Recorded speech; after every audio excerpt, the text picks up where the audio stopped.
विस्मय योग भूमि का,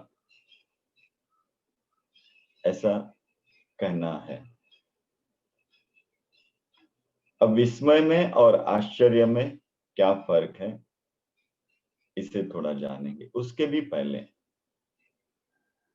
मैं आपको कुछ सवाल पूछता हूं। मुझे एक बात बताना, आप जीवन के बारे में क्या जानते हैं? आप आत्मा के बारे में क्या जानते हैं? जीवन की ऊर्जा के बारे में क्या जानते हैं? जो भी आप जानते हो, आप मुझे चैटिंग में चैट बॉक्स करके चैट बॉक्स में बता सकते हैं। आप आत्मा के बारे में क्या जानते हैं? जो भी आप जानते हो, जीवन के बारे में जो भी आप जानते हो, मुझे बताएं।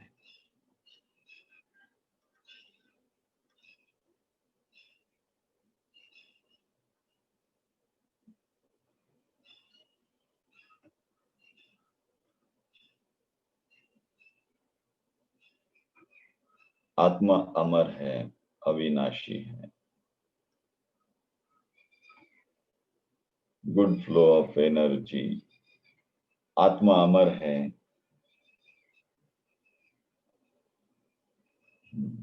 आत्मा परमेश्वर का एक अंश है, ये आप जानते हैं। ओके, और क्या जानते हैं आप?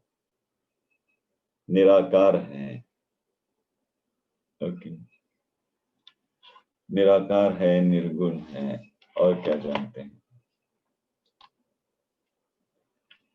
अविनाशी है। Okay, good.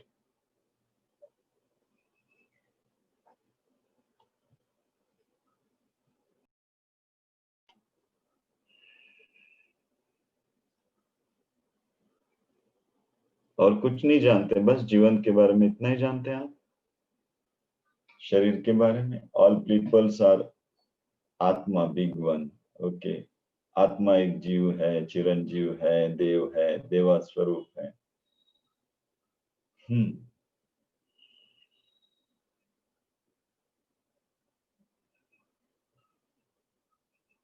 आप में से कितने लोग हैं, थोड़ा पूछना अपने आप को सही मायने में, शांत होके, क्या आप आत्मा को जानते हैं?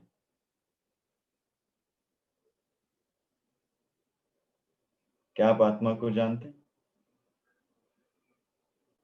या फिर आप जो भी बता रहे हैं ये सब उधार का है? ये सब सुनी बातें हैं, बराबर? ये सब सुनी बातें हैं। आप में से कितने लोग हैं जो जानते हैं? तो कुछ नहीं जानते हैं, है ना? मैं ये नहीं कह रहा हूं आप नहीं जानते और मैं जानता हूं, मैं भी नहीं जानता हूं। जीवन के बारे में हम कुछ नहीं जानते हैं। आत्मा के बारे में हमने सुना है, जानते क्या है? कुछ नहीं जानते हैं, और मैं भी नहीं जानता हूं।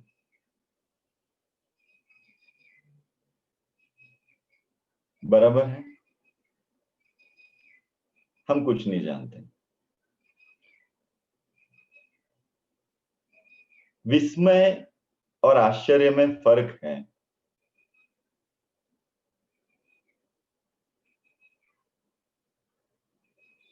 विस्मय और आश्चर्य में फर्क है। आश्चर्य बुद्धि की भाषा है, विस्मय जहां बुद्धि रुक जाती है वो है। एक उदाहरण के तौर पे लेते हैं। समझो आपका कोई दोस्त हॉस्पिटल में एडमिट है। 1 महीना हो गया, वो लड़ रहा है, लड़ रहा है, लड़ रहा है, अपने जीवन से लड़ रहा है। आपने सारी कोशिशें की, डॉक्टर ने सारी कोशिशें की, और वो ठीक होने लग गया, ठीक हो गया। अभी मानो 1-2 दिन में उसको डिस्चार्ज मिल जाएगा, आप बड़े आनंद ही है कि वो ठीक हो गया, मौत से वापिस आ गया, आप आनंद में हैं। अब कल डिस्चार्ज हो जाएगा, आप भी घर चले गए, कल उसको लेने के लिए फिर से आ जाएंगे हॉस्पिटल में, और अचानक रात को 2 बजे आपको खबर आती कि वो चला गया। उस वक्त आपकी मन की जो स्थिति होती है उसे विस्मय कहते हैं, क्योंकि जिसका कोई जवाब नहीं मिलता है। सब कुछ तो ठीक हो गया था, फिर ये अचानक कैसे चला गया, बराबर ना? तो वहां पे आश्चर्य तो है, मतलब आपको अंदर सवाल तो जरूर है, लेकिन फिर भी वो आश्चर्य से अलग है। वहां पे उस स्थिति को थोड़ा सा आप महसूस करना कि ऐसा कुछ हो जाए जो मेरे बुद्धि के समझ के बाहर है। उस वक्त शायद आप उस बुद्धि को नहीं समझ पाएंगे, या फिर आप कुछ भी नहीं समझ पाएंगे, लेकिन आश्चर्य जरूर रहेगा कि कैसे कैसे सब तो ठीक हो गया था, सब कुछ। फिर हम इस बात को क्या नाम देते हैं? सुन्न हो जाते हैं, बराबर। कोई विचार नहीं रहता, लेकिन आश्चर्य, एक क्वेश्चन जरूर रहता है अंदर, एक प्रश्न जरूर रहता है कि ऐसा कैसे हो गया। लेकिन उस प्रश्न को हम ढूंढने नहीं जाते, ये भी ध्यान रखना, बराबर है ना? प्रश्न जरूर आता है, लेकिन उस प्रश्न को हम ढूंढने की कोशिश नहीं करते हैं, हम बस सुन्न हो जाते हैं। प्रश्न है, कैसे पता नहीं, लेकिन उस प्रश्न को ढूंढते नहीं है। इस स्थिति को कहते हैं विस्मयता। और आश्चर्य, जहां किसी चीज में अगर आश्चर्य हो जाए तो हम क्या करते हैं? उसको खोजने की कोशिश करते हैं। तो आश्चर्य बाहर है, विस्मय अंदर है। आश्चर्य की सारी प्रक्रिया ढूंढने में है, विस्मय की सारी प्रक्रिया निशब्द होने में है, शून्य होने में है, जहां किसी चीज का मुझे आंसर नहीं चाहिए, लेकिन जवाब जरूर है। सॉरी, क्वेश्चन जरूर है, प्रश्न जरूर है, लेकिन उस प्रश्न का उत्तर की भी कोई जरूरत नहीं है। ऐसी जो स्थिति है उसे विस्मयता कहते हैं। शिव जी कहते हैं इस सूत्र में विस्मय योग की भूमिका है। विस्मय योग का पड़ाव है, विस्मय योग की प्रक्रिया है। इसे थोड़ा समझेंगे। जो हमारे सब कुछ जानने के बाद भी बचा हुआ रहता है वो है विस्मय। 3 तरह के ज्ञान है। एक तो ज्ञान है जिसे हम जानते हैं, हम जानते हैं कि सूरज है, हम जानते हैं कि हवा है, हम जानते हैं कि पानी है, हम जानते हैं कि अन्न ऐसे तैयार होता है। ये जो जानते हैं ये होता है ज्ञान, जो हम जानते हैं। दूसरा होता है अज्ञान, जो हम जानते हैं कि हम नहीं जानते हैं, वो होता है अज्ञान। जो हम नहीं जानते हैं उसे अज्ञान कहते हैं। और उसके आगे होता है अज्ञेय। अज्ञेय मतलब जो हम कभी नहीं जान सकते उसे अज्ञेय कहते हैं।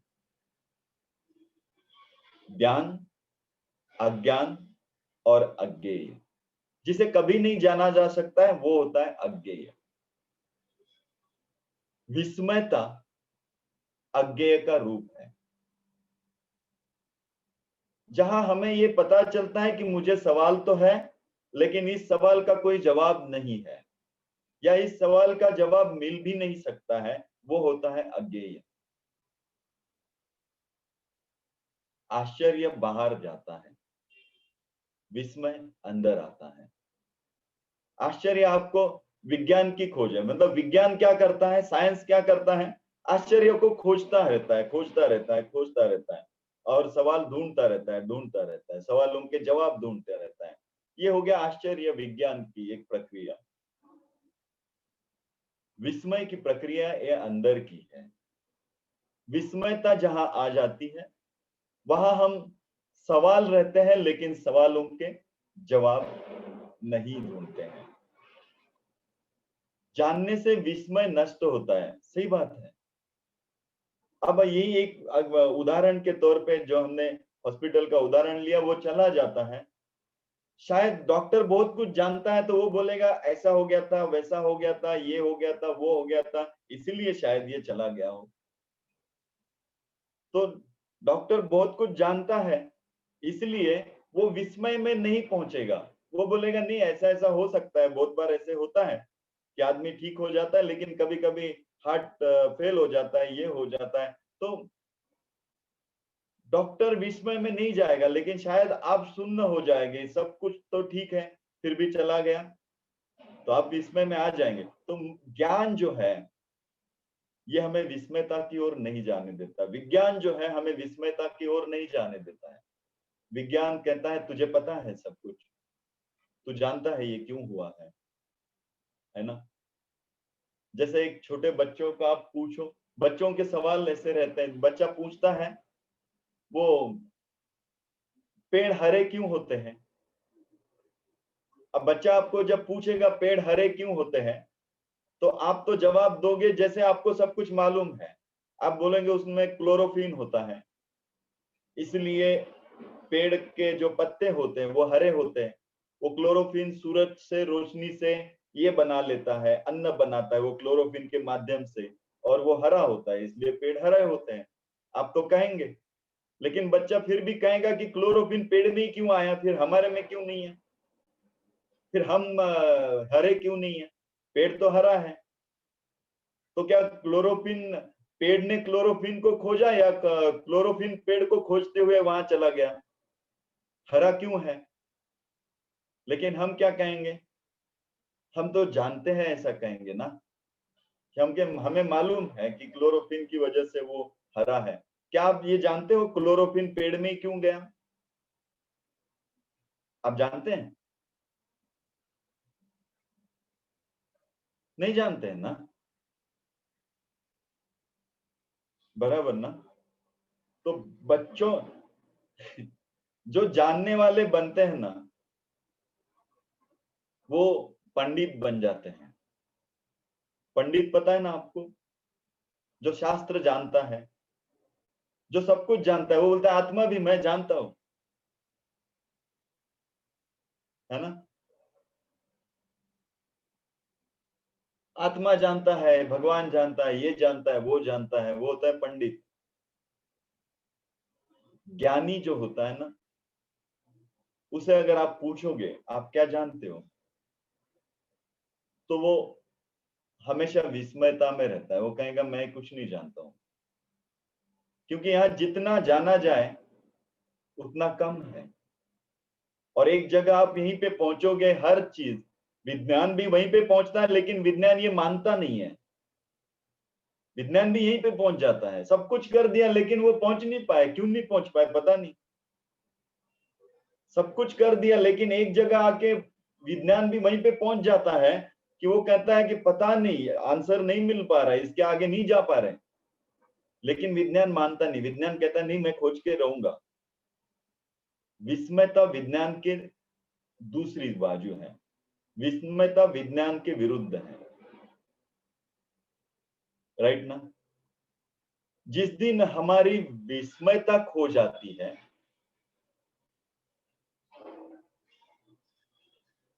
बराबर है, मंगलयान पता नहीं ये पहुंच ही जाते हैं, मुझे नहीं पता कैसे हो गया, हमने तो सब ठीक कर दिया था, पता नहीं। जिस दिन हमारे जीवन में विस्मयता यानी ये रहस्य की जो बात है ये खो जाती है, समझ लेना उस दिन हमारी यात्रा ही खत्म हो जाती है जीवन की। शिव जी शिव सूत्र में यही कह रहे हैं, विस्मय योग की भूमिका है, विस्मय ही योग है। विस्मय का अर्थ है मैं नहीं जानता हूं, इसके आगे मैं नहीं जान सकता हूं, इसके आगे मैं खत्म हो गया हूं, मुझे नहीं मालूम क्या है। लेकिन हमारे जीवन की प्रक्रिया में हम शुरू करते हैं, बच्चा होता है 3-4 साल का, वो उसको वो हमेशा ऐसे पूछते रहता है, ये क्या है, वो क्या है, वो क्या है। और बच्चे को कोई आंसर की जरूरत नहीं होती, वो आंसर नहीं मांगता है आपसे, वो सिर्फ पूछता है, वो सिर्फ विस्मयता को प्रकट करता है कि ये क्या है, ये पेड़ हरा क्यों है, सूरज इसी दिशा से क्यों आता है, इस दिशा से क्यों नहीं आता है। आप बोलेंगे अरे वो पूरब से आता है, हमेशा पृथ्वी ऐसी घूमती है ना, इसलिए इधर से आता है।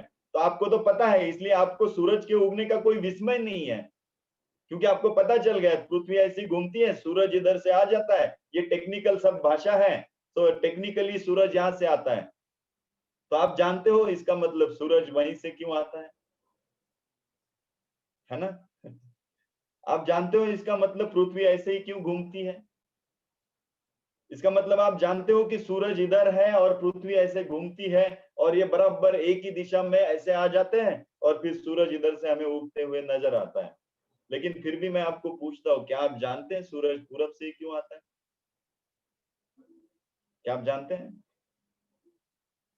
हाँ, फिर आप कहोगे नेचर है, ये निसर्ग का नियम है।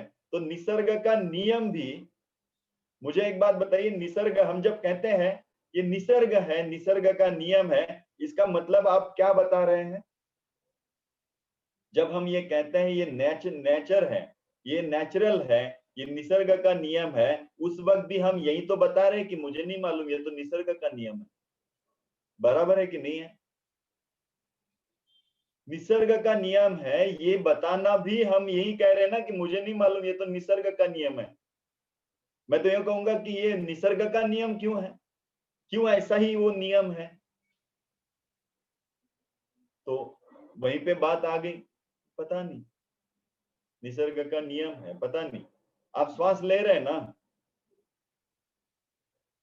तो किसी वैज्ञानिक को आप पूछेंगे कि श्वास ले रहे हैं, क्यों ले रहे हैं, तो वो बोलेगा अंदर ये प्राण शक्ति, ये शक्ति है, फिर वो आपके अंदर लंग्स है, फिर वो बॉडी को जब ऐसे लगता है कि अभी ऑक्सीजन की जरूरत है, तो वो अपने आप एक ऊर्जा को चलाते हुए आपको श्वास लेने के लिए मजबूर कर देता है। फिर आप श्वास लेते हो, फिर छोड़ते वक्त आपके अंदर ज्यादा कार्बन डाइऑक्साइड हो जाता है, तो कार्बन डाइऑक्साइड हो जाता है, इसलिए फिर आप अपने आप श्वास छोड़ते हो।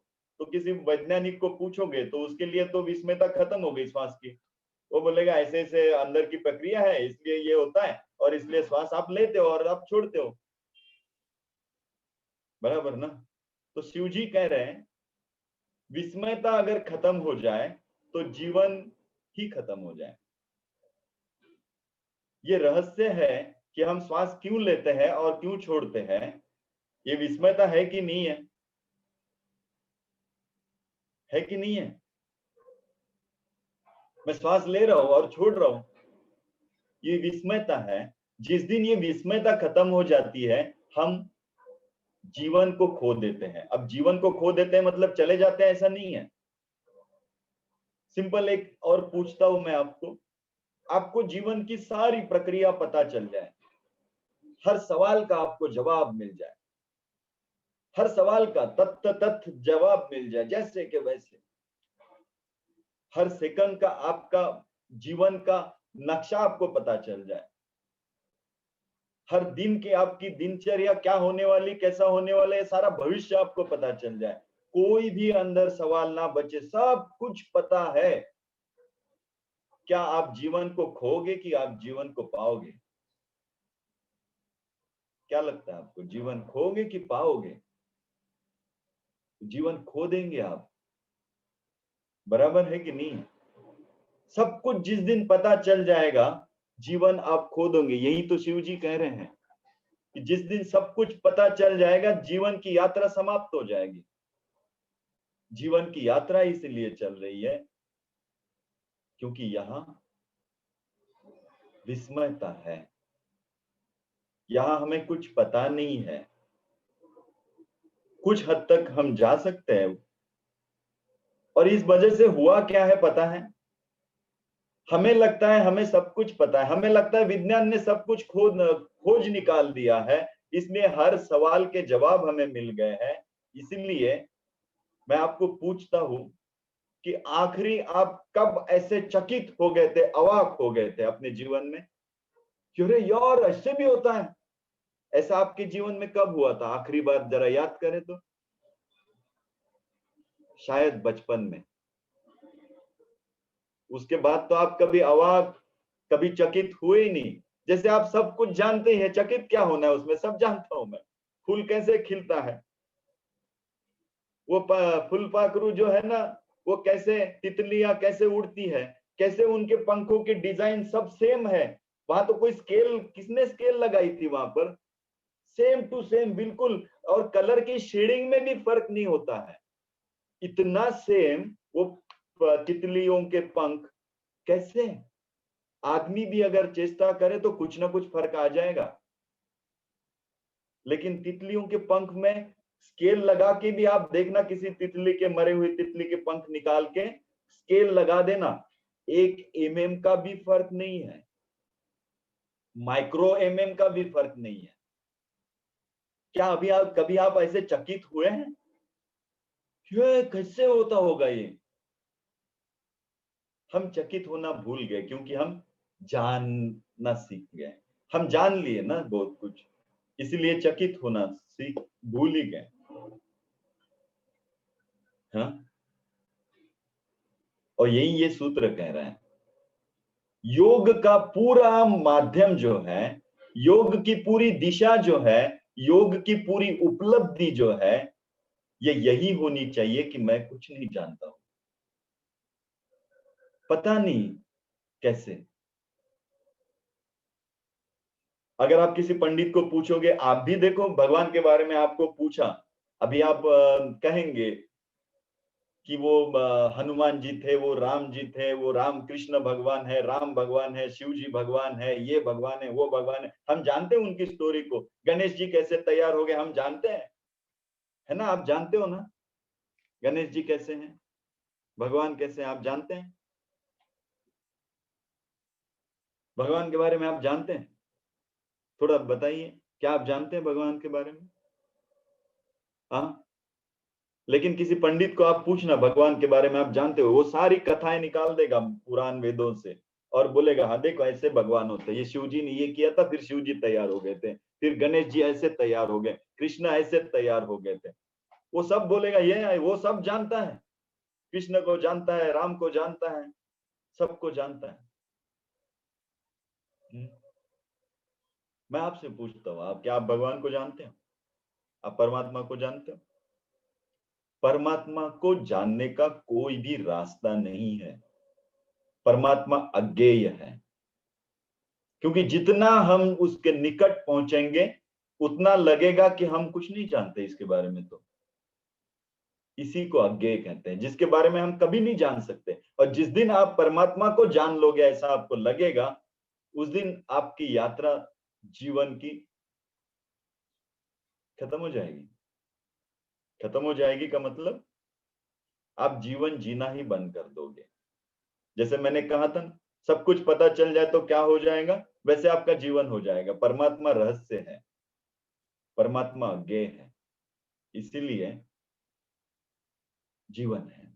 आप कभी छोटे बच्चों को देखा है? आप कभी घूमने जाते हो, समझो नदी के किनारे आप घूम रहे हैं, तो कभी छोटे बच्चों को आपने देखा होगा, वो रंगीन पत्थर उठाते हैं। रंगीन पत्थर, ये पत्थर, ये नहीं, ये कितना मस्त पत्थर है, ये ऐसा है, ये वैसा है, उठाते हैं ना, है कि नहीं? वो जमा करते हैं, अपनी बैग में जमा करते हैं। आप क्या कहोगे, ये पत्थरों में क्या है, तू क्यों पत्थर जमा कर रहा है ना? लेकिन वो बच्चों के लिए वो पत्थर भी एक विस्मय करिए, ऐसे कैसे पत्थर बन गया होगा ना, उसके लिए वो आश्चर्य होता है, वो चकित हो जाता है वो पत्थर को देख के। लेकिन हमारे लिए चकित होना बंद हो गया ना, क्योंकि हम कहते हैं पत्थर तो है, उसमें क्या है, डिजाइन कैसे हो जाते हैं, वो पानी का जो प्रवाह होता है उसमें से क्या होता है, वो पानी के प्रवाह की वजह से उसमें जो मिट्टी आती है, बालू आती है, वो हम एक दूसरे को चिपकती रहती है और अलग अलग डिजाइन तैयार हो जाते हैं। तो आपको पता चल गया वो पत्थर कैसे बन गया। लेकिन बच्चे के लिए तो वो पत्थर भी विस्मय है ना, है कि नहीं?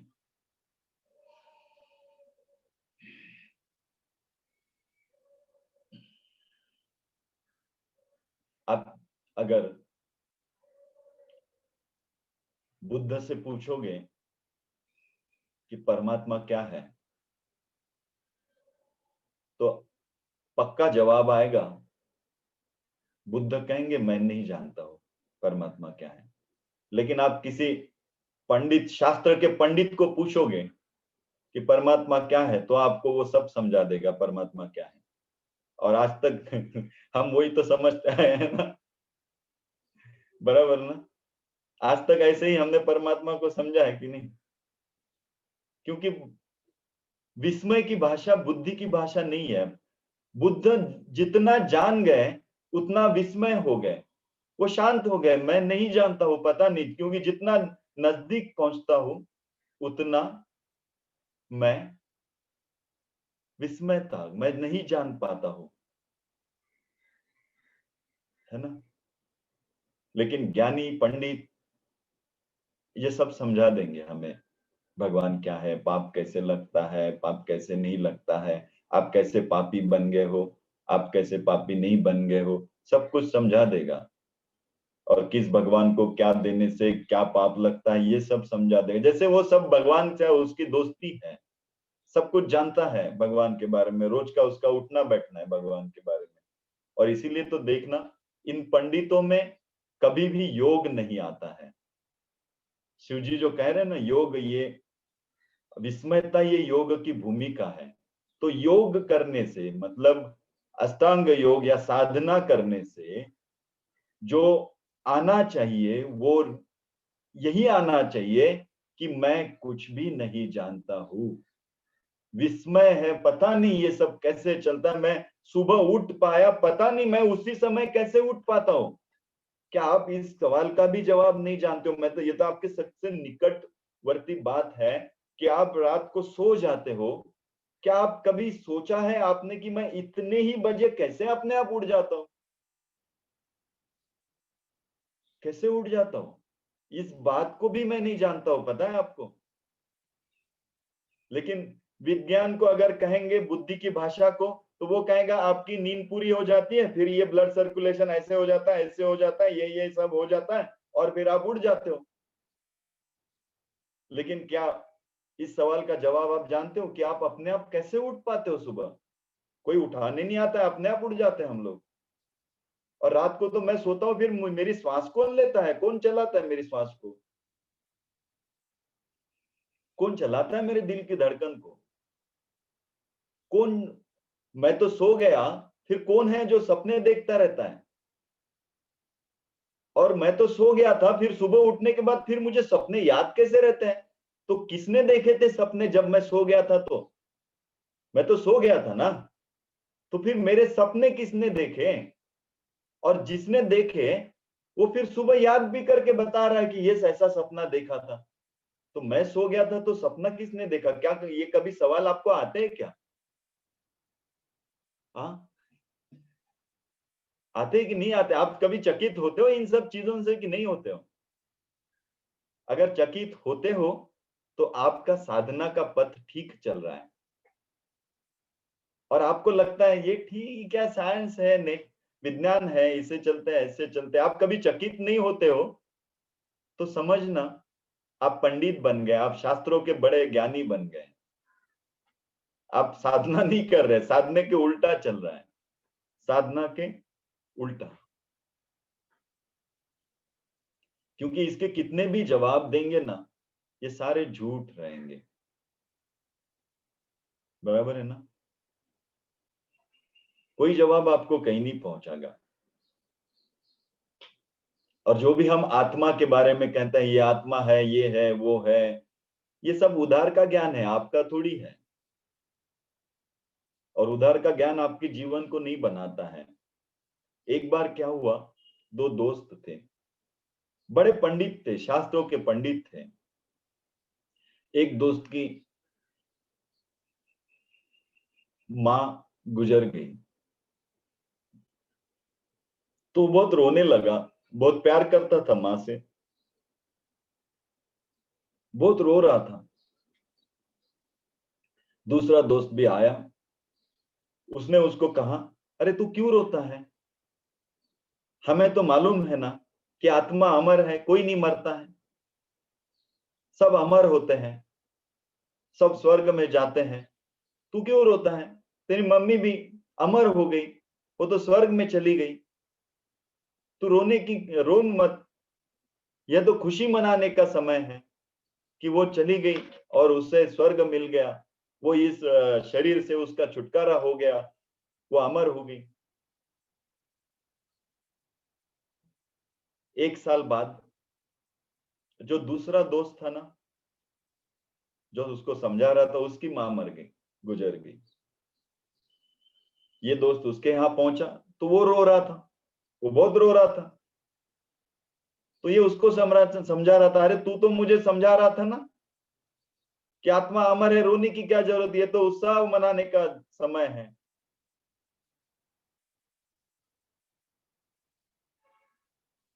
ऐसे ही तो एक दूसरे को सलाह देते ना हम लोग। पता कब चलता है पता है? जब खुद के ऊपर आ जाती है तब पता चलता है आत्मा अमर है या नहीं है, है ना? दूसरे का कोई गुजर जाए तो हम बोलते हैं रेस्ट इन पीस, RIP करके जाते हैं, उसकी आत्मा को शांति मिले। क्या आप जानते हो आत्मा कहाँ गई, शांति मिले, कैसे मिलेगी उसको शांति? कुछ नहीं जानते, लेकिन हम डाल देते हैं रेस्ट इन पीस, है ना? एक, जैसे हम पूरा सब कुछ जान ही लिए हैं।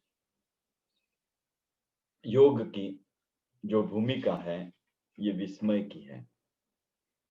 कुछ नहीं जाना या कुछ नहीं जानना, ये योग का पहला कदम है।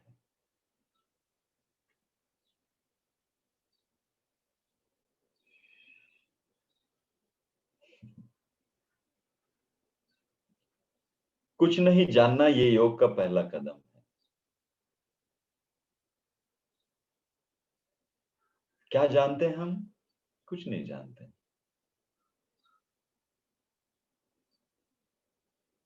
सब उधार का है,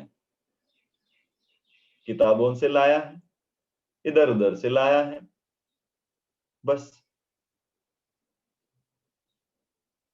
शिव जी यही कह रहे हैं, विस्मयता योग की भूमिका है। ये पहला सूत्र बड़ा अच्छा सूत्र है। ज्ञान कचरा है। जितना आप जीवन में ज्ञानी बनोगे, जितना ज्ञान लोगे, उतना जीवन कचरा हो जाता है, विस्मय की हत्या हो जाती है। क्योंकि ज्ञानी को तो सब पता है ना, तो वो जीवन जीना ही भूल जाता है। वो बोलता है पेड़ क्यों ग्रीन है? देखा आपने कभी? विज्ञान के, साइंस के जो लोग रहते हैं ना, उनके जीवन में कभी वो आश्चर्य नहीं आता है, वो अवाक नहीं होते हैं, वो चकित नहीं होते हैं। और हम सब लोग भी साइंस सीखते हैं ना, हम भी जीवन में हर चीज को खोने पाने के पीछे होते हैं। तो हम भी क्या कर रहे हैं पता है? हमारे जीवन में वो आश्चर्य, वो चकित होना, वो अरे ये कैसे हो सकता है, सब भूल गए हैं। हम किसी चीज के बारे में कोई कोई आश्चर्य नहीं व्यक्त करते, या कोई चकितता नहीं आती हमें। ये बात सही है। देखो, छोटा बच्चा दिन में 10 बार चकित होता है कि ये कैसे हो गया होगा, ये कैसे चलता होगा। वो छोटा सा एक चींटी भी चल रही है तो उसको लगता है अरे बाप रे, इसको तो 6 पैर है, इसको 10 पैर क्यों है, वो कैसे चल रही है, देख देख कैसे ऐसे ऐसे चल रही है। हम बोलते हैं हमें पता है सब, बायोलॉजी देख, 4th स्टैंडर्ड का, उसमें लिखा है ये सेंटीपॉड होता है, ये एंटीपॉड होता है, वो अलग अलग नाम होते हैं, इसलिए उसको ऐसे चलता है। हम तो बायोलॉजी सीख गए तो हम चकित होना ही भूल गए, है ना? बच्चा चकित होता है क्योंकि उसे ज्ञान नहीं होता है।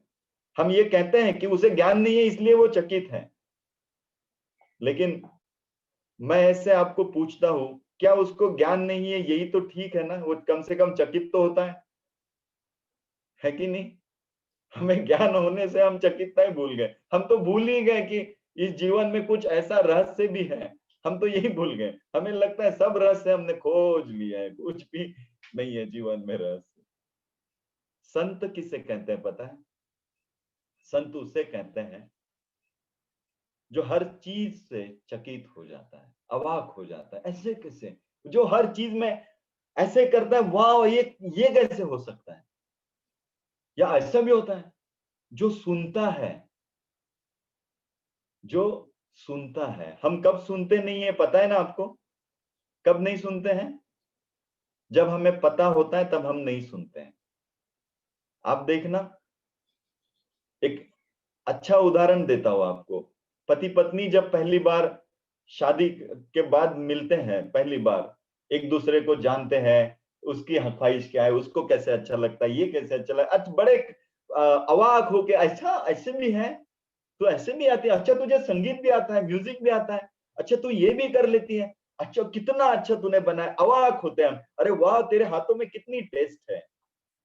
और धीरे धीरे हम एक दूसरे के बारे में इतना जान लेते हैं, इतना जान लेते हैं कि अवाक होना ही भूल जाए, चकित होना ही भूल जाते हैं।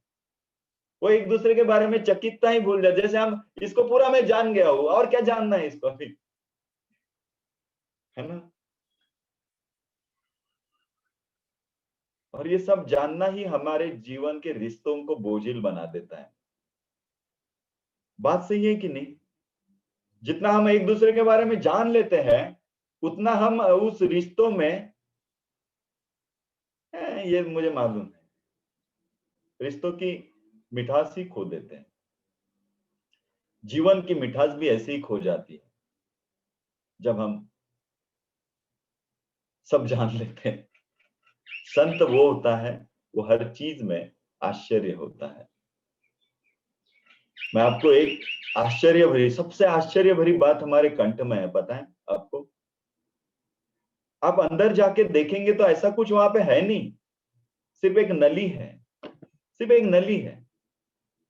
लेकिन फिर भी हम बोल सकते हैं, कोई गा सकता है, कोई सुंदर गीत गा सकता है। कितनी आश्चर्य की बात है। अगर यहाँ पे ऑपरेशन करेंगे तो हम कहते हैं उसको स्वर यंत्र। स्वर यंत्र के नाम पे वहां पे है क्या? सिंपल सी दो तीन नलियां एक विशिष्ट प्रकार से जुड़ी हुई है। क्या ये नलियां बोलती हैं? क्या जो अंदर दिखाई दे रहा है वो बोल रहा है? तो वो नलियों से अगर स्वर आ जाए, मुझे पता चल जाए, क्या आप जान सकते हैं इसको? क्या आप पूरा जानते हो स्वर यंत्र को? नहीं जानते हैं। एक नली के सिवा वहां पे कुछ भी नहीं है, फिर भी स्वर निकलता है। मुझे पहली बार मेरे जीवन में मैंने जब गायत्री मंत्र बोला था, गुरुजी ने दीक्षा दी थी और मैंने पहली बार गायत्री मंत्र का चैंटिंग किया था, तब पहली बार मैं आश्चर्यचकित हुआ था कि एक गायत्री मंत्र मैं मन में बोल रहा हूं जिसकी वजह से मेरे शरीर में हीट कैसे तैयार हो गई, मुझे पसीना क्यों आया? क्योंकि गायत्री मंत्र से हीट बढ़ती है, ये तो आपका अनुभव है, सबका अनुभव होगा। लेकिन पहली बार मैं, ये साइंस मैं मुझे नहीं पता था कि कुछ बोलने से भी शरीर के ऊपर कुछ होता है। तो पहली बार जब मैंने गायत्री मंत्र बोला था, तब मेरे शरीर में जो हीट तैयार हो गई थी, तो मुझे आश्चर्य हुआ था कि ये हीट, गायत्री मंत्र तो मैंने मन में बोला, तो मेरे शरीर में हीट कैसे थी, इसका संबंध क्या है? तो मुझे एक चकितता आ गई थी। लेकिन अभी अगर मुझे पूछो तो ज्ञान बहुत मिल गया ना, ज्ञान बहुत आ गया। तो अभी मैं कहता हूँ गायत्री मंत्र के ऐसे स्वर होते हैं, संस्कृत स्वर, जिसके हमारी नाड़ियों को कुछ कहीं ना कहीं शुद्धि मिलती है, जिससे प्राण शक्ति बढ़ती है, जिसकी वजह से हीट बढ़ती है। तो आश्चर्य खत्म हो गया मेरा, चकितता खत्म हो गई, क्योंकि मुझे ज्ञान मिल गया ना। तो जितना ज्ञानी बन जाओ उतनी जीवन की चकितता दूर, खत्म। आप भी चकित हो गए होंगे पहली बार जब प्राणायाम किया था। ये श्वासों का और मेरे ऊर्जा का रहस्य क्या है? पहली बार मैंने प्राणायाम किया था, बहुत लोग एसएसवाई में पहली बार प्राणायाम करते हैं ना, वो इतने विस्मयता से आके बताते हैं, गुरुजी पता नहीं कल मैंने किया, इतना मस्त लगा, इतना बढ़िया लगा। आज आपको पूछेंगे सालों साल प्राणायाम करे तो आप बोलते हैं उसका शास्त्र है, तुझे मालूम है उसका शास्त्र है। हाँ, क्योंकि हमने शास्त्र जान लिया है, तो हमें अभी प्राणायाम, हाँ शास्त्र है, वो थोड़ा सा ऐसे प्राण ले लो श्वास, ऐसे छोड़ो, ऐसा करने से क्या हो जाता है, ऐसे ऐसे एनर्जी मिल जाती है। आज हम सब समझ गए ऐसा लगता है, लेकिन वो पहली बार जब प्राणायाम किया था तो वाह, ये कैसे चेहरे के ऊपर तेज आ रहा है, पता नहीं कैसे। देखना, आप अपने एसएसवाई के दिन याद करना, पहली बार जो बैठ जाता है ना, वो ऐसे ही बैठता, अवाक हो जाता है। वो हर क्लास में ऐसे अवाक हो जाता है, अरे कैसे, आज ये नया मिला, आज ये नया मिला। और दूसरी बार जब आप बैठते हैं, मालूम है क्या बोलने वाले, वो जिम्मेदारी बताते, कुछ नहीं बताते ज्यादा, वो रिस्पॉन्सिबिलिटी सिखाना है, सारी विस्मृत वो चिन्ह मुद्रा, चिन्मय मुद्रा, आदि मुद्रा, मत प्राणायाम सिखाएंगे, उसके बाद तुझे दो चार शब्द सुनाएंगे, बाकी कुछ नहीं होता है उसमें, है ना। तो अभी चकितता खत्म हो गई हमारी, क्योंकि हम जान गए ना। ये पहला सूत्र बड़ा मस्त है। शिव जी कह रहे कि विस्मयता योग की भूमिका है। योग आपको वहां पहुंचा दे जहां आप कुछ नहीं जानते, तो समझना आपकी साधना मस्त है। सारी साधनाएं आपको वहीं पे पहुंचा देगी जहां ऐसे लगेगा, वाह, कुछ नहीं जानते का मतलब ये नहीं है कि मैं बुद्धि से कुछ नहीं जानता, ऐसे आप पहुंच जाए। कुछ नहीं जानते का मतलब ये है कि हर चीज में आपको परमात्मा का हाथ दिखाई देगा। हर चीज में आपको लगेगा, कैसे यार ये सूरज रोज इधर से ही उगता है, आश्चर्य आएगा, ऐसे आएगा, वाह कितना मस्त है ना, कितना सूर्य रोज सही टाइम पे इधर से आ जाता है। ये जो अवाक भाव है ना, ये भाव, बच्चे जैसा भाव, यही है साधना की भूमिका। यही शिव जी कह रहे हैं इस सूत्र में। आप समझ रहे हैं इस भाषा को?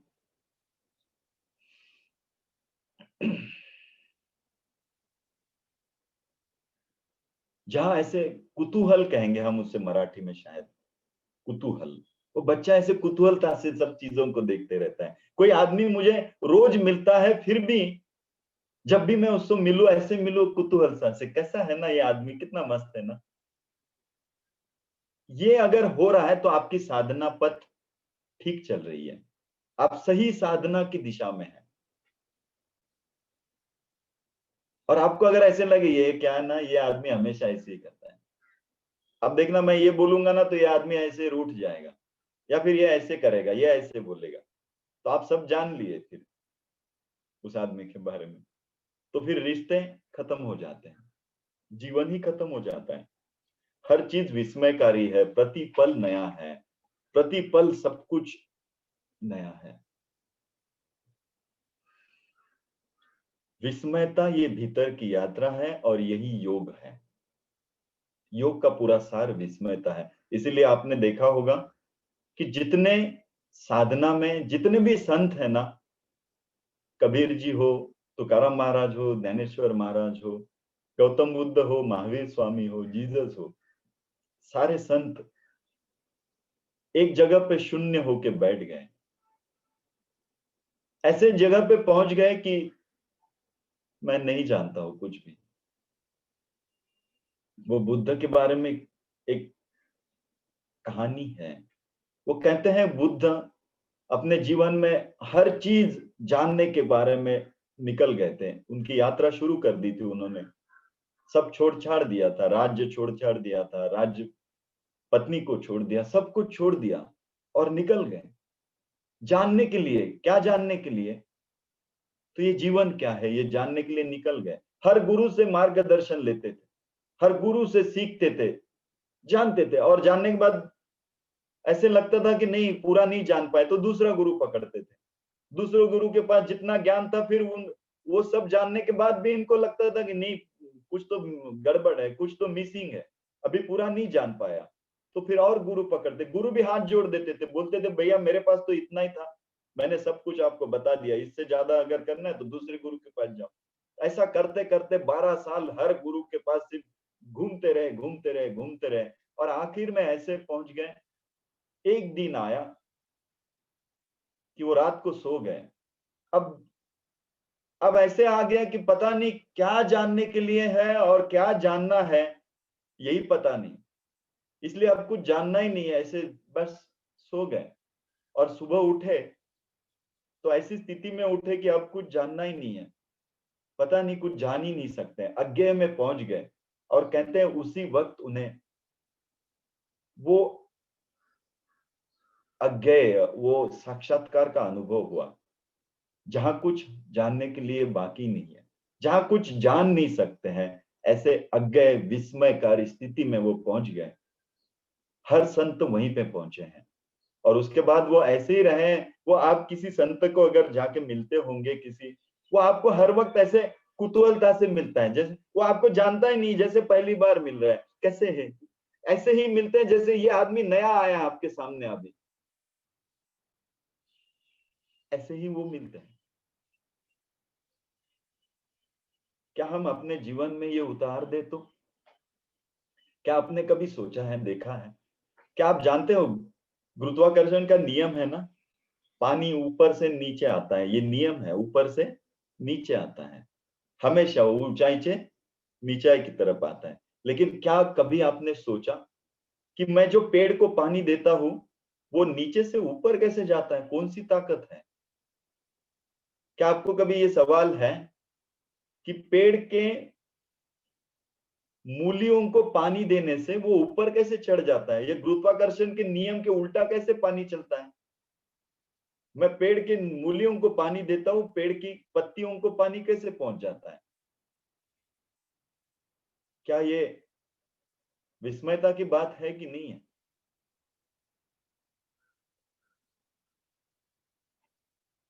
हाँ, क्या ये आश्चर्य की बात है कि नहीं है? पेड़ की मूलियों में डाल दो, ऊपर पहुंच जाता है, पत्तियों में। कैसे? क्या आपको पक्का पता है कैसे? पक्का बता सकते हैं आप कैसे? नहीं बता सकते हैं। ये अस्तित्व इतना विराट है, इतना बड़ा है, जहां हम कुछ नहीं जानते हैं। और हम कुछ नहीं जानते हैं, इस स्थिति में हम अपने आप को छोड़ दें, तो जो हम अनुभव करते हैं विस्मय की स्थिति, वो विस्मय की स्थिति को ही परमात्मा कहते हैं। देखो, मंदिर के बाहर हम जब चप्पल निकालते हैं ना, चप्पल के साथ साथ अगर हम अपना सिर भी उतार के रख देना,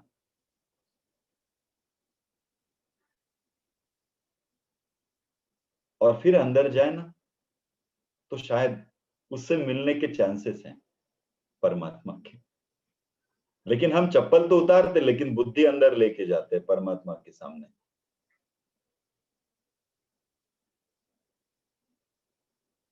आपने परमात्मा का अनुभव जरूर किया है अपने जीवन में, लेकिन वो शायद, जैसे मैंने पहले उदाहरण दिया था ना आपको, कि ऐसा हो गया कि सब कुछ बराबर चल रहा है और अचानक आदमी चला गया।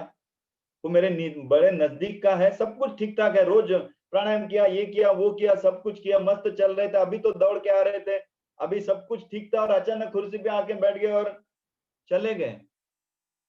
और आपके नजदीक का ऐसा कोई हो जाता है, तो आप ऐसे हो जाते हो जैसे मानो शून्य हो गए हैं। और इस शून्यता में ही आप जो अनुभव करते हैं ना, उस अनुभव को ही परमात्मा का नाम दिया है। जहां हम अवाक हो गए, पता नहीं, बुद्धि शून्य हो गई, इसके आगे बुद्धि काम ही नहीं कर सकती। वो अनुभव वही है, परमात्मा का अनुभव। यही ये सूत्र है आज का। जहां बुद्धि व्यर्थ है, जहां सिर्फ अज्ञेय अज्ञेय और अज्ञेय है, हर चीज चकितता है, हर चीज आपको चकित कर देती है। और आपको पता है, ये विरोधी लगेगा आपको वाक्य, लेकिन ये आप अनुभव करके देखना, जितना हम ज्ञान लेते हैं, उतना हमें जीवन की क्षमता को हम कम करते हैं।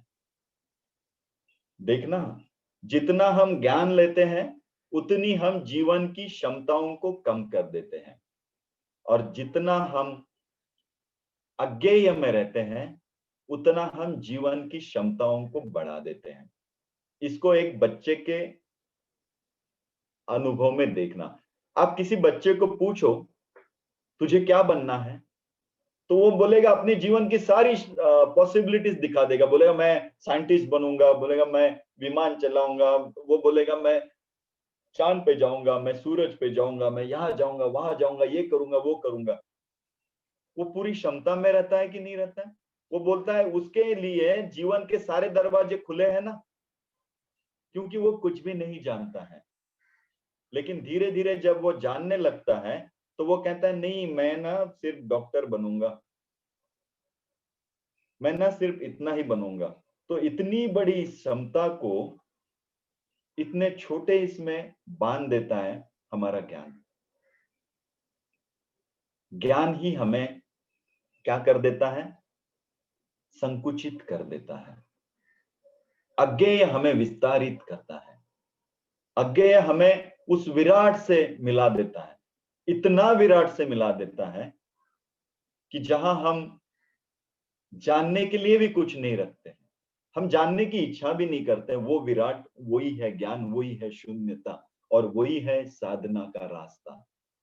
साधना के रास्ते में अगर इस दिशा में आप बढ़ रहे हैं तो साधना का पथ आपका ठीक चल रहा है। और साधना के पथ में आप बहुत जानने लग गए हैं, जानने का भाव आ गया है, अवाकता चकितता खत्म हो गई है, तो आपका साधना का पथ चूक गया है। साधना का पथ उल्टा हो गया है। यहां कुछ जानने के लिए साधना नहीं है, तो यहां अपने आप को खोने के लिए साधना होती है। यही आज का ये पहला सूत्र,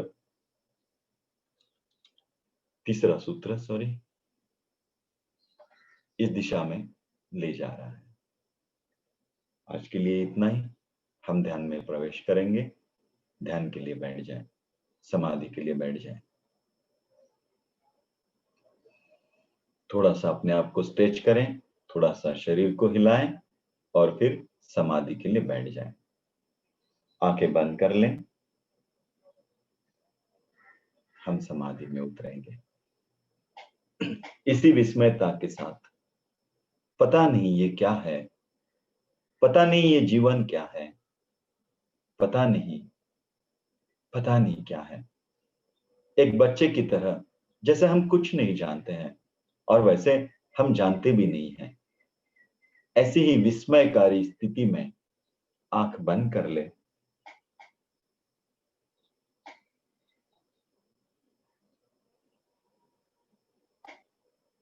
इस अज्ञेय में अपने आप को छोड़ दें, जहां कुछ भी जानने के लिए नहीं है। ऐसी स्थिति में, इस अज्ञात में अपने आप को छोड़ दें।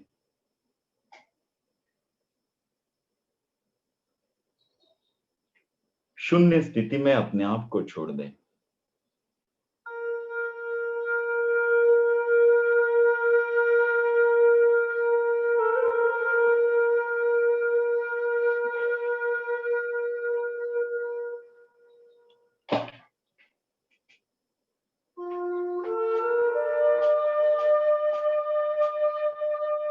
शरीर पूरा ढीला कर दें।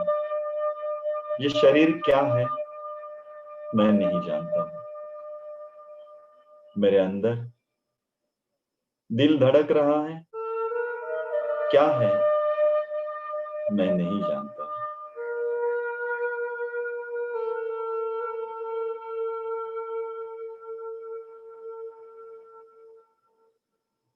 जीवन क्या है मैं नहीं जानता हूं।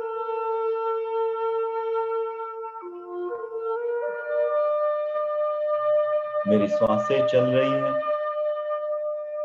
मैं नहीं जानता हूं ये क्या है। मेरे मन में विचार आ रहे हैं, वो आते हैं जाते हैं, मैं नहीं जानता हूं ये क्या है।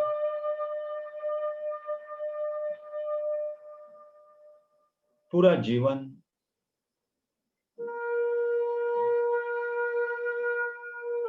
मैं नहीं जानता हूं। जीवन की हर चीज मैं नहीं जानता हूं।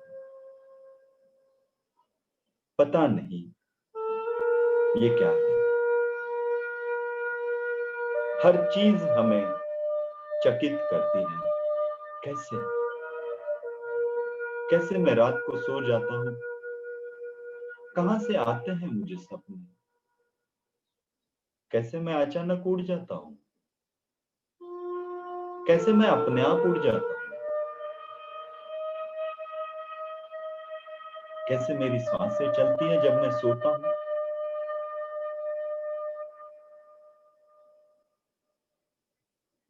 कैसे मेरे शरीर की क्रियाएं चलती हैं।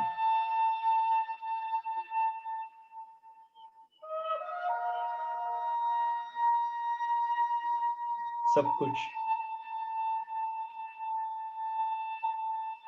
शून्य है जिसे मैं जान ही नहीं पाता हूं। वो भाव जो शून्यता का है, जो ना जानने का, उसे अनुभव करें। कैसे होता है ये सब। सूरज वहीं से कैसे आ जाता है, कैसे उसी दूसरी दिशा में चला जाता है, कैसे रोज आता है, कैसे चला जाता है, कैसे चांद आता है, कैसे पूर्णिमा होती है, कैसे अमावस्या होती है। कैसे होता है ये सब। कैसे इस पृथ्वी में सालों साल, अरबों साल से एक गति है।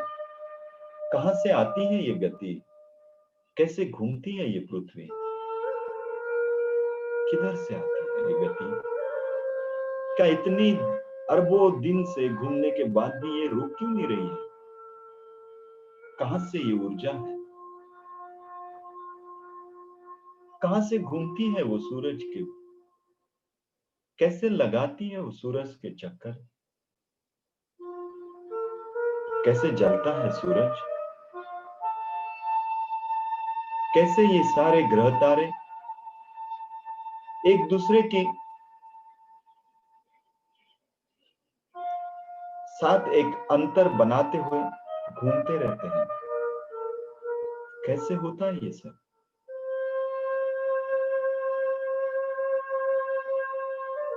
और एक दिन नहीं, दो दिन नहीं, अरबों खरबों सालों से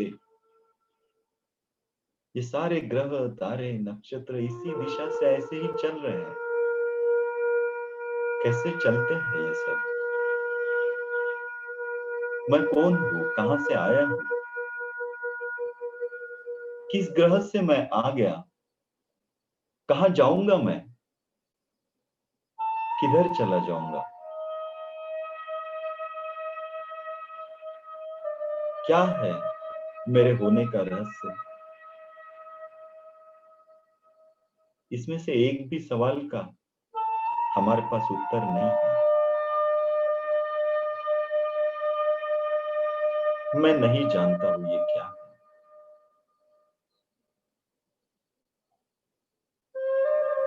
कुछ नहीं जानता हूं। सब शून्य है।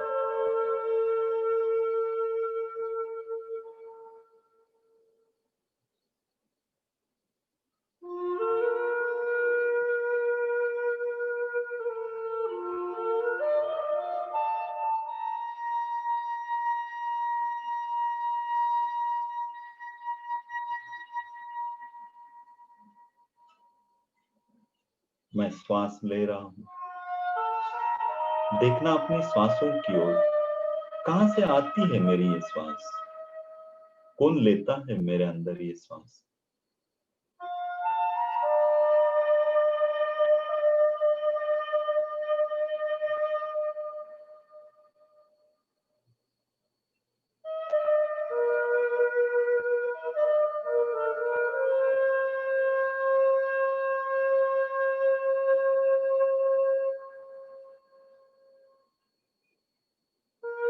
सब कुछ अनुत्तरित है।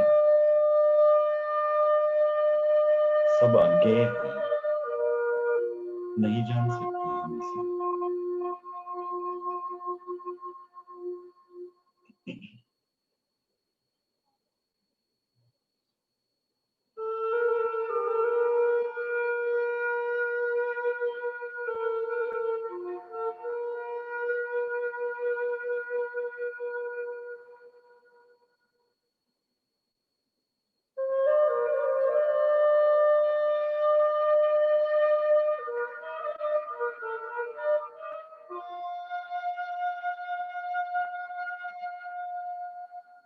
कैसे चलता है इस परमात्मा का खेल?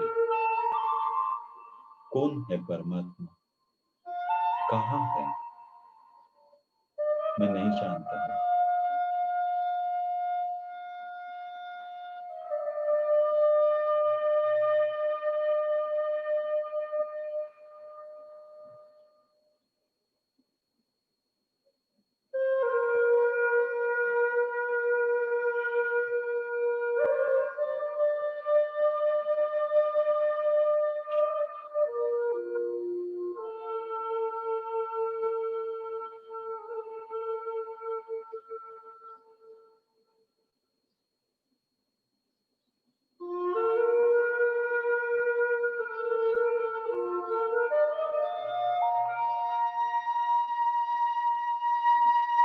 मैं कुछ नहीं जानता हूँ, मैं कौन हूँ?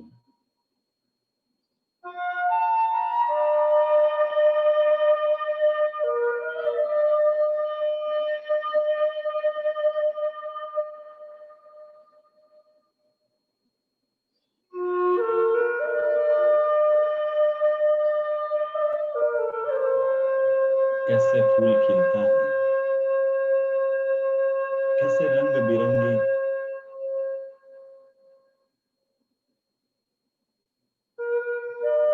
अलग अलग रंगों से वो भर जाता है। कैसे हर फूल का कलर एक ही होता है। कैसे एक ही तरह के फूल एक पेड़ को लगते हैं। क्या उनसे कभी कोई चूक भूल नहीं हो जाती?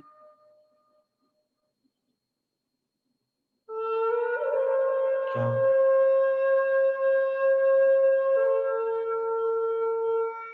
वो तितलियां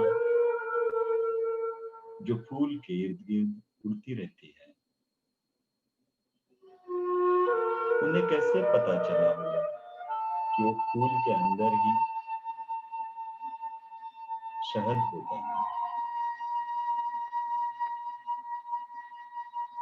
कैसे? मैं कुछ नहीं जानता। जीवन की हर चीज अज्ञेय है, अज्ञात है।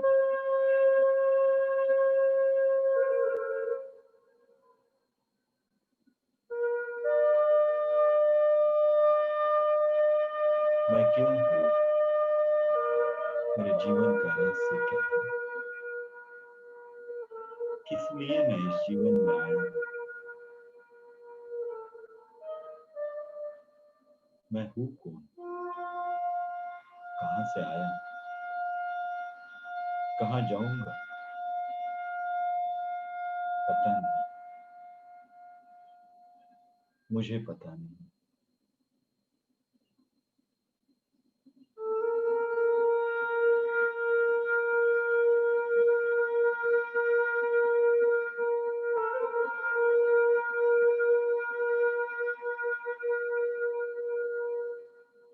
इस पता नहीं कि शून्य भाव को अनुभव करते रहे।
जीवन की हर चीज एक आश्चर्य है, एक विस्मय है। पूरा जीवन ही विस्मय से भरा हुआ है।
धीरे धीरे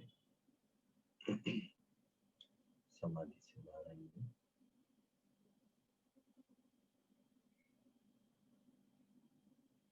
दो तीन मिनट का समय लेना, कोई जल्दबाजी ना करना।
अपने आप को थोड़ा स्ट्रेच कर लेना। Just stretch.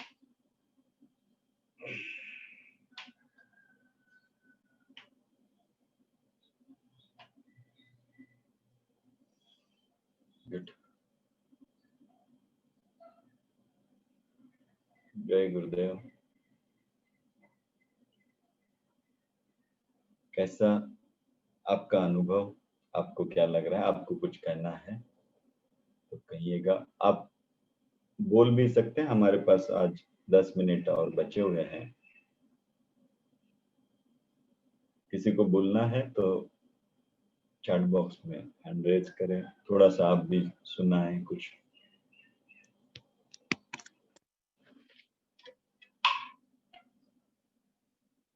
अच्छा लगेगा आपसे भी सुनने में, है ना? सुनाइए।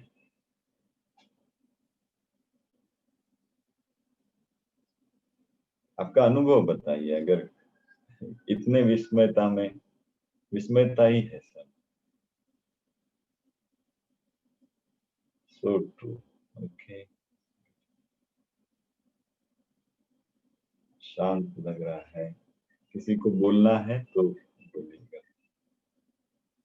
फिर उसके बाद हम एक भजन करेंगे। हमारे उत्तम जी है ना यहाँ पर, दिखे तो मुझे उत्तम जी कुंवर के।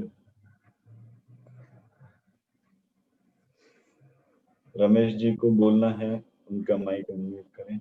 रमेश जी आपका माइक अनम्यूट किया है। जय गुरुदेव। हाँ हाँ। जय गुरुदेव। जय गुरुदेव। बोलिए। हाँ सर, वो आपने जो बात बताई ना, बुद्धों को पूछो आपकी क्या है, ये सब बातें, परमात्मा क्या है, आत्मा क्या है, तो आप बोले कि वो बताएंगे कि मुझे कुछ नहीं पता। और पंडित जी को पूछेंगे कि क्या है, तो वो सब बता देंगे। तो वो ये बात बहुत अच्छी लगी। Okay, good. जय गुरु। जय गुरुदेव। आज आखिर में उत्तम जी, आप वो हे भोले शंकर आप भजन गाने वाले हैं, तब तक आप तैयारी रखें वहां पर। तब तक बाकी लोग कुछ बोलेंगे अनुभव के रूप में। लास्ट में उत्तम जी आप भजन गाने वाले हैं, तैयार करके रखे। तब तक डफली वफली आपको कुछ जुगाड़ करना है, करके ले दीजिए।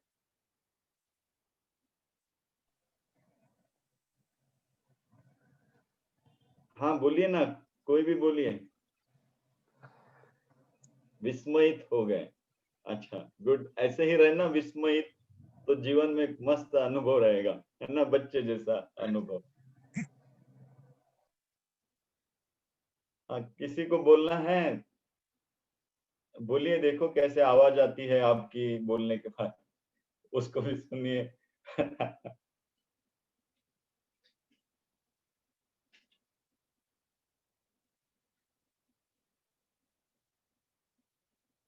चलो, आपका अनुभव तो बताइए बोल के।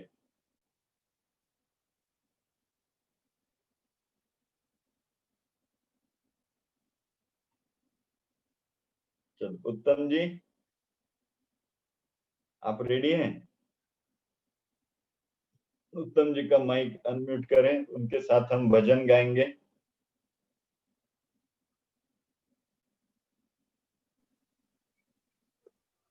उत्तम जी आपका माइक अनम्यूट किया है।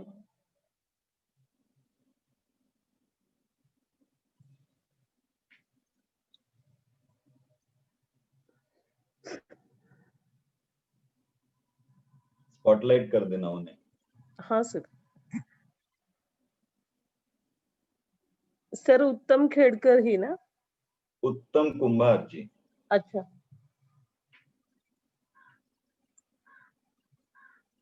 कुंभार सर आपका माइक अनम्यूट किया है। हाँ यस मैडम, यस मैम, हो झालं. हॅलो, हाँ हाँ,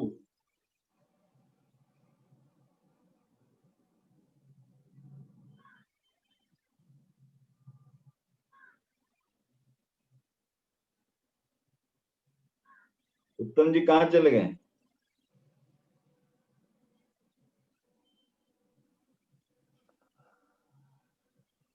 माइक अनम्यूट करे आपका। हा केला आता।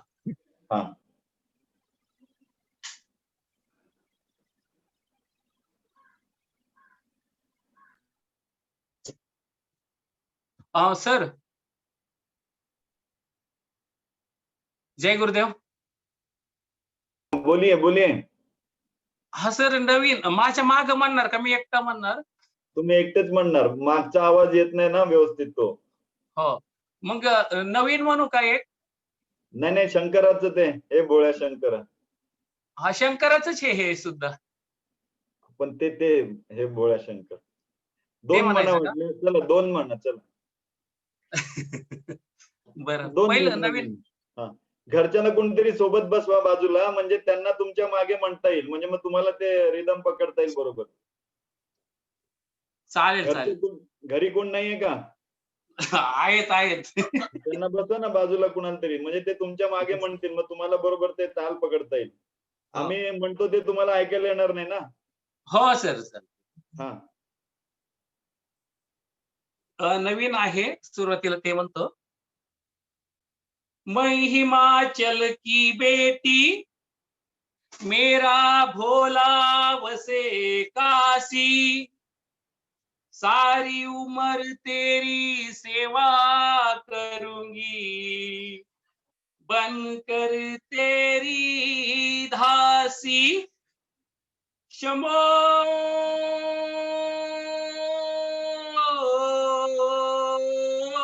शिव शिव शिव शिव शिव शिव शिव शिव शिव शिव शिव शिव शिव शिव शिव शिव, ऐसा डमरू बजाया भोलेनाथ ने, सारा कैलाशी पर्वत मगन हो गया।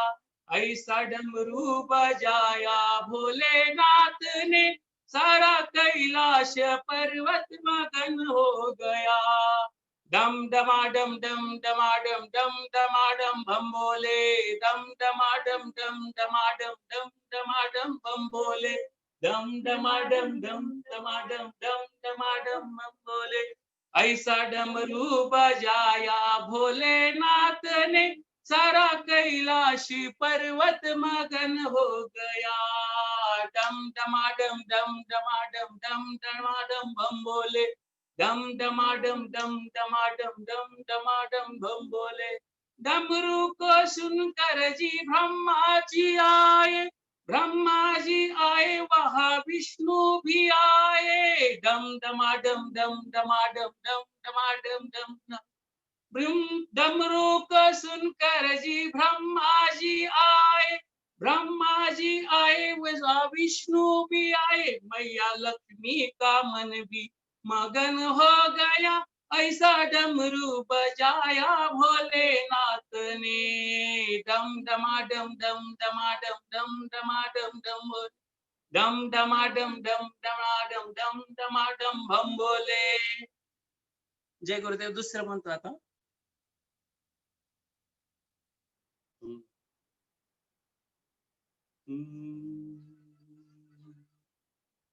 हे भोळ्या शंकरा, हे भोळ्या शंकरा,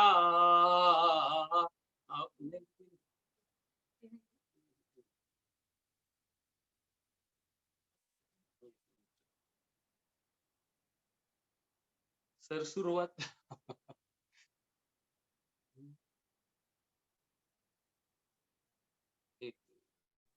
काय झालं? तुम्ही सर तुम्ही एक बोलायचं, तुमच्या मागे मग त्या म्हणतील, त्यावेळेला आम्ही म्हणत राहू। कोणतरी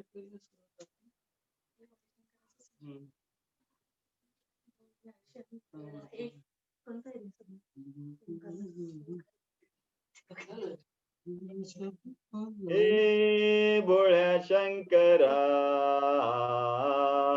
आवड तुला बेलाची, बघा चल आवड तुला बेलाची, बेलाच्या पानाची, बेलाच्या पानाची। हे भोळ्या शंकरा, हे भोळ्या शंकरा, आवड तुला बेलाची, आवड तुला बेलाची, बेलाच्या पानाची. हे भोळ्या शंकरा शंकरा, हे भोळ्या शंकरा महादेवा, हे भोळ्या शंकरा. भोलेनाथ आलो तुझ्या दारी, कोठेही दिसे ना पुजारी. भोलेनाथ आलो तुझ्या दारी, कोठेही दिसे ना पुजारी.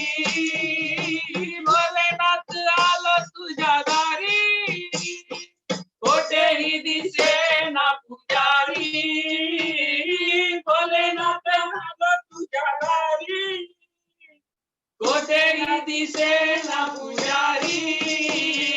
आवड तुला बेलाची, आवड तुला बेलाची, बेलाच्या पानाची. हे भोळ्या शंकरा, हे भोळ्या शंकरा शंकरा, हे भोळ्या महादेवा. आवड तुला बेलाची, आवड तुला बेलाची, बेलाच्या पानाची. हे भोळ्या शंकरा शंकरा, हे भोळ्या महादेवा महादेवा, हे भोळ्या शंकरा. गळ्यामध्ये रुद्राक्षांच्या माळा, लाविले तू भस्म कपाळा. गळ्यामध्ये रुद्राक्षांच्या माळा, लाविले भस्म कपाळा. गळ्यामध्ये रुद्राक्षांच्या माळा, लाविले तू भस्म कपाळा. गळ्यामध्ये रुद्राक्षांच्या माळा, लाविले भस्म कपाळा. आवड तुला बेलाची, आवड तुला बेलाची, बेलाच्या पानाची. हे भोळ्या शंकरा, हे भोळ्या शंकरा महादेवा, हे भोळ्या शंकरा. आवड तुला बेलाची, आवड तुला बेलाची, बेलाच्या पानाची. हे भोळ्या शंकरा, हे भोळ्या शंकरा. जय गुरुदेव.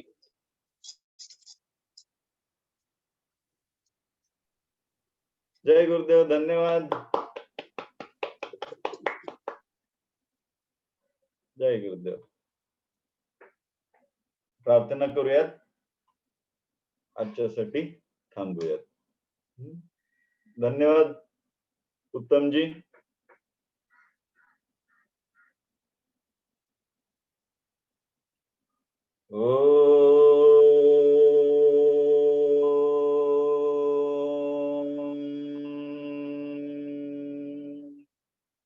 असतो मा सद्गमय, तमसो मा ज्योतिर्गमय, मृत्योर्मा अमृतं गमय. ओम शांति शांति शांति. हरि ओम. श्री गुरुभ्यो नमः. हरि ओम. ओम श्री विश्वेश्वराय नमः. ओम श्री विश्वेश्वराय नमः. ओम श्री विश्वेश्वराय नमः. ओम श्री ऋषि प्रभाकराय नमः.